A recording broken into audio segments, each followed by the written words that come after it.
Hey everyone, my name is Dragon, and this is Red Dragon Forgotten Realms, where we review new and old games, and where you can help pick the ones I review. But first, why not release that subscribe button and fire up that bell icon if you want to see more of the Forgotten. Now let's look into the Forgotten Realm. This is Alan Wake's American Nightmare. It is a standalone game that came out 2 years after the original Alan Wake game was released. Does anyone remember Barry, Alan's friend and manager from the first game? He was always with Alan most of the time and never too far away. Just wait until you see what he does for Alan in this game. It's something only a true friend could. Wait, what? So Alan is in trouble again, and here's Barry sleeping on the job. Oh boy. At least the game ain't centered around Barry.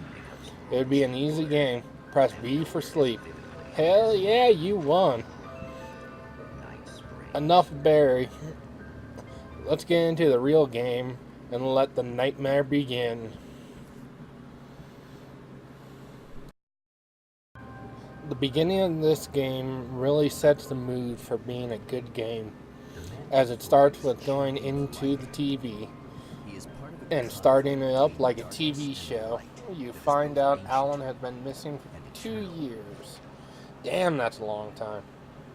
After the events of the first game, he has ended up in a small town called Night Springs, Arizona. He is known as the Champion of Light, with the ability to rewrite reality. He is after the Herald of Darkness, also known as Mr. Screech, a doppelganger of Alan. He is after everything Alan loves, even his wife. Oh man, that's heavy.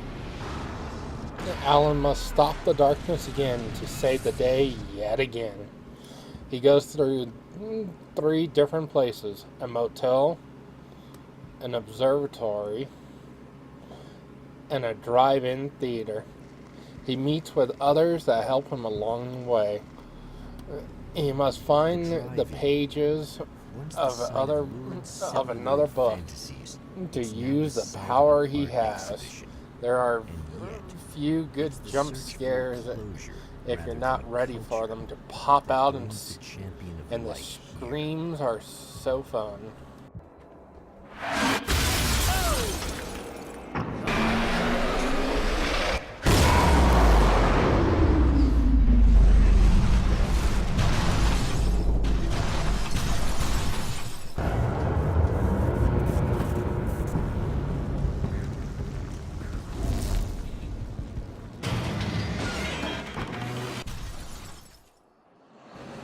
Unlike the first game, where in the first Alan Wake was more story driven, this one is more weapon driven.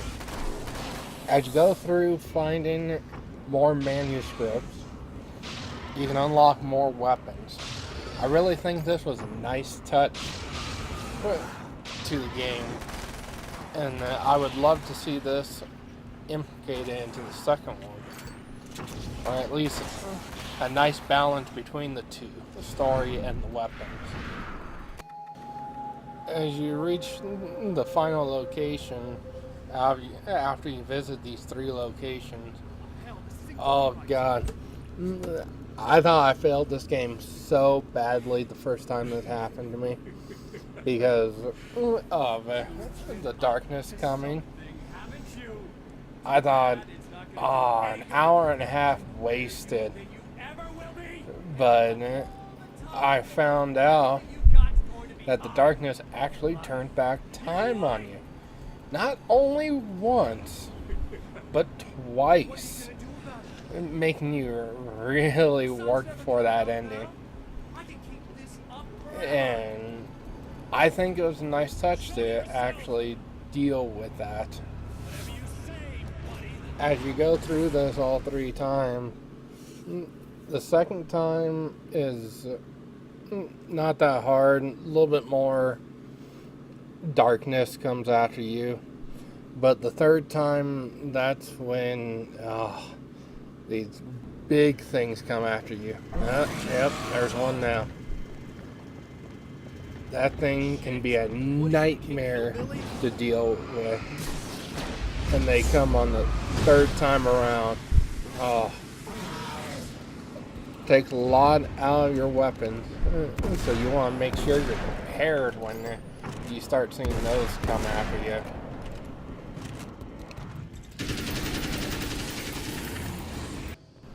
I'm not going to spoil the ending for you, but I will show you something. But first, I want to show you my favorite part. This happens the third time around in the observatory. And in my opinion, it's the best part of this game.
I hope you enjoyed that part as much as I did when you play this.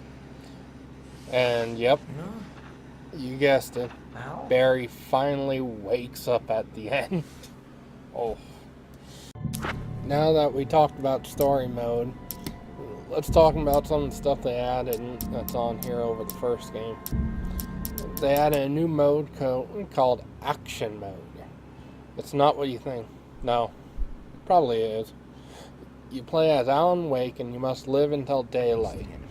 And there are weapons everywhere in each one of these 5 standard modes and 5 nightmare ones. Ouch. That gotta hurt. To unlock more weapons in this mode, you need to find the manuscripts from the story mode. If you have all of them, you'll have every weapon in this mode and in story mode. This is my first time playing through the mode.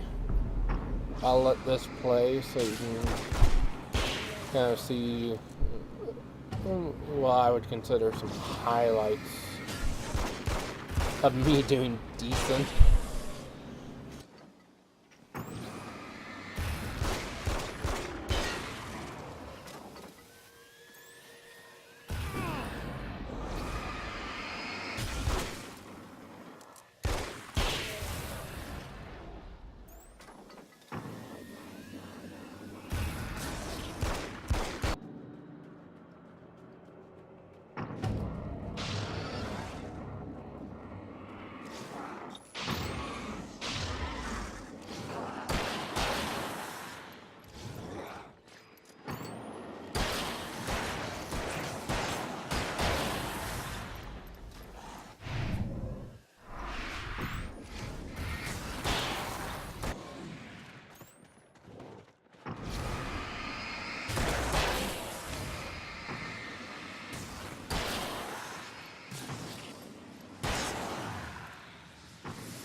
my final verdict. And this is a fun game, great story, and added a lot of elements that the first Alan Wake didn't have. And really, they might build from this one. I give it an 8 out of 10. See you next time in the Forgotten Realm.